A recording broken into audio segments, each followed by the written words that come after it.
Thank you for coming to our session, and today we're going to discuss the campaign mix, how to strike the perfect balance. I'm Ella Aaron, a marketing data scientist in the professional services team. And I am Omer, Research Lab team leader also from the professional services team. So before we really dive in the campaign mix, I'm going to explain to you exactly what we mean by campaign mix. So the campaign mix includes two types of campaigns. The first type of campaign is the cycle campaigns. So the cycle campaigns are automated campaigns that you set up only one time, and then they run on the recurrence that you choose. So either daily campaigns, weekly campaigns, bi-weekly, monthly, or even annual campaigns. Here are some examples of the cycle campaigns. So you have reactivated customers on their 8th day that are in risk of churn, or you have new customers that are in their 11th day and have only one deposit or one purchase, and you have VIPs that are in risk of churn. The second type of campaign is the ad hoc campaigns. Unlike the cycle campaigns, the ad hoc campaigns are executed manually, and in most of the cases related to real-life events. So if we're talking about the e-commerce industry, we can talk about Cyber Monday, Mother's Day, or Black Friday. If we're talking about the sports industry, it could be a Premier League match on Monday. It could be a Grand Slam final every year. If we're talking about the casino industry, it could be new features, new games, new rooms, or even holidays. Now, after understanding those two types of campaign, and when trying to combine those two into one marketing plan, we might face two main challenges. The first challenge is the frequency. How many campaigns should we send to a specific target group in a specific time frame, making sure that we're not overexposing our customers? The second challenge is the prioritization. Which campaign it would be better to send to each customer? If we need to send two campaigns at the same day, which campaign should we pick? Which campaign would be better? And I will start and talk about the frequency, and in the next 5 minutes, I'm going to share with you one method to analyze your frequency. So the first step is definition. Remember, our question is how many campaigns should we send to a specific target group in a specific time frame? So the first metric that we need to define is the target group. Which customers are we talking about? Are we talking about the active lifecycle stage? Are we talking about the new lifecycle stage? Those two target groups have different behavior, and this is why we need to be specific when choosing our target group. The second metric that we need to define is the campaign channel. Are we talking about SMS? Are we talking about push, emails, or all of them together? It's important to say that if we are executing 10,000 similar campaigns to 10,000 different customers, we're basically talking about 10,000 different entities of campaigns. The third metric that we need to define is the time frame. Again, our question is how many campaigns should we send to a specific target group in a specific time frame? So what is this time frame? So the time frame is basically a sliding time interval, which refers to the number of days before the campaign were sent. Okay, so it could be 3 days, 7 days, 10 days. Okay, it's important to say that we're not talking about calendaric time frame. So I won't say Monday until Sunday, but I say 7 days backward since I sent the campaign. And to give an example on all of those definitions, our question could be how many emails campaigns should we send to the active lifecycle stage in a time frame of 7 days? The second step is mapping, and mapping is more of a technical step. We're measuring and mapping our database of historical campaigns. The first thing that we need to define is the campaign type. In this example, you can see a single customer view. Each line represents a day, and each circle represents a campaign, in this case, an email campaign. You can see that the time frame that we picked for this analysis is 7 days duration. Okay? The campaign type, as you can see here in this example, this is a third type campaign. Why? Because it's the third campaign that this customer got in the last 7 days. Okay, we're taking the time back since we sent this campaign. So it's the third campaign. The type of this campaign is the third type campaign. This campaign, this is the time frame, and this is the first campaign in the last 7 days for this customer. The second thing that we map is the response. The response could be measured by different KPIs. It could be activity days, could be deposit days, could be a payment day, it could even be an unsubscription. Okay? In this example, the response rate is activity day. And you see that for each campaign, Basically, we're mapping whether the customer had a positive activity or a negative activity or no activity while he got this campaign. So while we send this campaign, this third campaign type, the customer had a positive response in this specific day. So we're mapping all of our campaigns in our database. Bless you. The second thing on mapping, and right after we are mapping our campaigns, it will be really easy for us to extract two main graphs.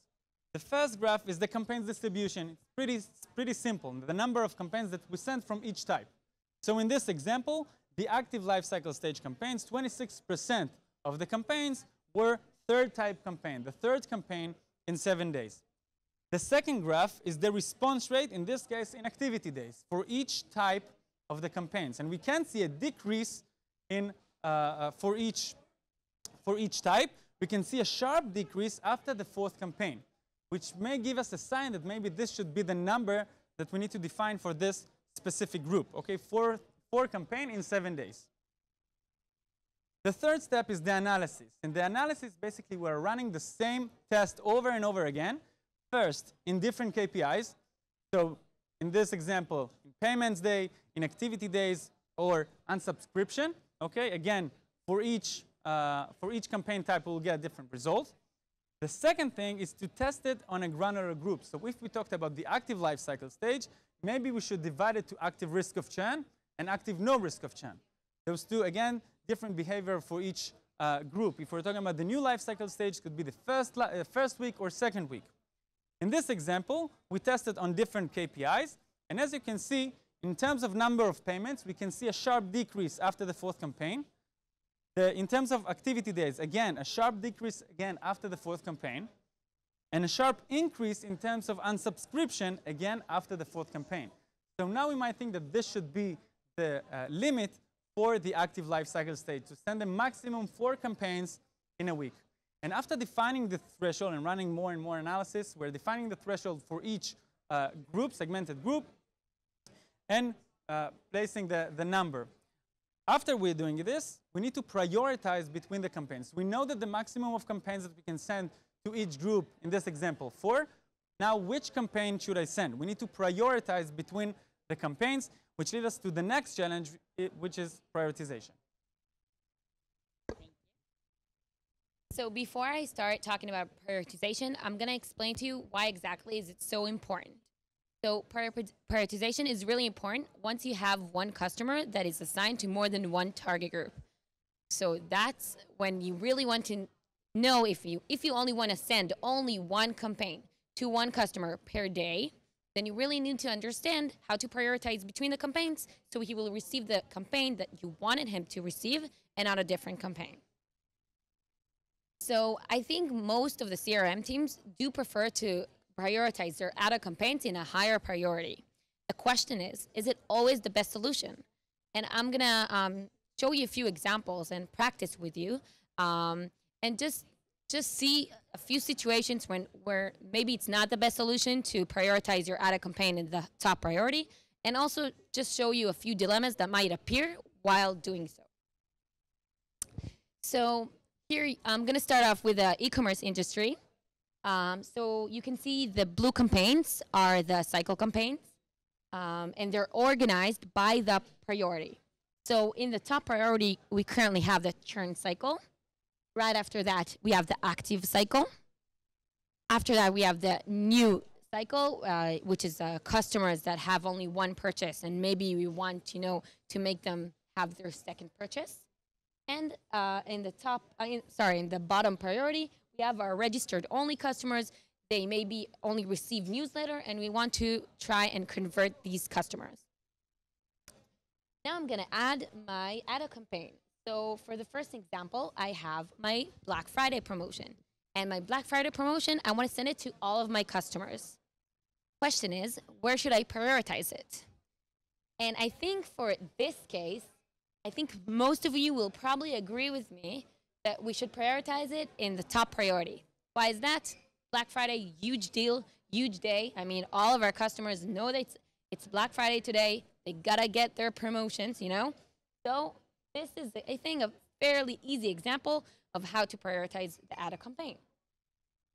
But what if instead of Black Friday, we have a Mother's Day? Not so important, not as important as Black Friday. And let's also add a birthday cycle. Birthday cycle, also an annual cycle. So, for example, let's say I have a birthday today and it's also Mother's Day today. What should I get? I mean, should I get my Mother's Day promotion or should I get my birthday promotion? And I can tell you that personally, I would prefer to get my birthday promotion. I would like to know that the company that I buy at know that today is my birthday. Maybe for me, Mother's Day is not as important. So this is again individual, and this is only something that you might want to think about while prioritizing your cycle and ad hoc campaigns. Now let's move on to the sport industry. So again, you can see the blue campaigns are the cycle campaigns. So and of course the prioritization is organized by the priority, and these are only examples. So we have our churn cycle. These are churn customers that we want to reactivate them. We have our active customers that yesterday had a very big loss. And we have our active cycle, all of the rest of the active customers. We have our new cycle, and we have our non-depositors that we're trying to convert. So now I'm gonna add my sports ad hoc campaign. And this will be the Spanish Clásico, all customers. So Spanish Clásico, as you all know, is Madrid, Barcelona and Madrid, and Real. And it's a super important game. You know, we want all of our customers to remember, watch this game, place a bet on this game. Super important. So I'm gonna put it in a top priority so all of our customers will remember to place a bet. And now, is it the best solution? I mean, those active customers that yesterday had such a big loss, maybe it's not the best way to send them a reminder to place another bet on a game. Maybe today I want to compensate them on yesterday's loss. You know, they want to know, I know they lost yesterday, and I want to give them something so they won't, you know, think they're always going to lose. So let's just put the Spanish Clásico campaign right below the active cycle big loss yesterday campaign. So this is great because our active customers will get the big loss yesterday if they had a big loss, and the rest of the active customers will get the Spanish Clásico reminder. What is the problem now? Our churn customers. Our churn customers are in a higher priority now, so they will receive their usual cycle. Why is this a problem? Because we want them to receive the Spanish Clásico reminder. So this brings me to my next point. My next point is something you can do with your ad hoc campaign is have it a bit more granular, and you can further segment your ad hoc campaigns into different segments. So for this case, I'm going to divide my Spanish Clásico reminder into customers in the active life cycle stage and customers that are not in the active life cycle stage. So here we have new, churn, and non-depositors life cycle stages. So let's see. Churn customers, new customers, and non-depositor customers, they're assigned to both of these campaigns and the Spanish Clásico campaigns. But since this is in the top priority, they will receive the reminder for the Clásico. Good. That's exactly what we wanted for them to receive. And for the active customers, we have the active customers that yesterday had a big loss, and they will receive exactly the big loss promotion. As far as the other active customers, they will receive the reminder for the Spanish Clásico, which exactly was our goal. So by having your ad hoc campaigns a bit more granular, you can achieve two things. So the first is you can send the campaigns only to the relevant customers. In this example, active cycle, big loss yesterday. We did not want them to receive the ad hoc campaigns, and they didn't. So this is good. The second thing we can achieve is to send different offers to different segments. And I'm going to show two examples of different offers to different segments. So the first one, I'm going to go back to my e-commerce and to my Black Friday promotion. Let's say we have our VIPs. Our VIPs, they're good customers. We really want to, give them a good offer. Let's divide our Black Friday into VIPs and non-VIPs. And we do want to give them the same offer, but we want to give the VIPs 3 days duration. They can use their promotion for 3 days. And other customers, non-VIPs, they're going to have only 1 day. So this is something that you can do if you further segment your ad campaigns. If I move to the sport industry for a different example, let's say you want to have a reminder or a bonus reminder for a game for your new customers, your active customers, and your churn customers. Well, I guess churn customers behave differently than the new customers and the active customers because they're not active. Unlike the new and the active, maybe they need a higher, motivation to really reactivate. So maybe I want to give them a different offer than the new and the active customers. So what I can do here is divide again the ad campaigns into new and active and churn. The churn will get a higher percentage of bonus or a higher or a better promotion. And the new and the active customers will receive a less better promotion. And this way, we can achieve what we wanted to achieve. So to wrap up, it is really important to understand your campaign mix, understand how to balance between your cycle campaigns and your ad campaigns, and in order to deliver the most suitable campaigns to each one of your customers. And by doing that, you need to consider two things. The first is you need to analyze what is your optimal frequency for the segmented group that you are targeting. And the second is you need to prioritize your campaigns properly.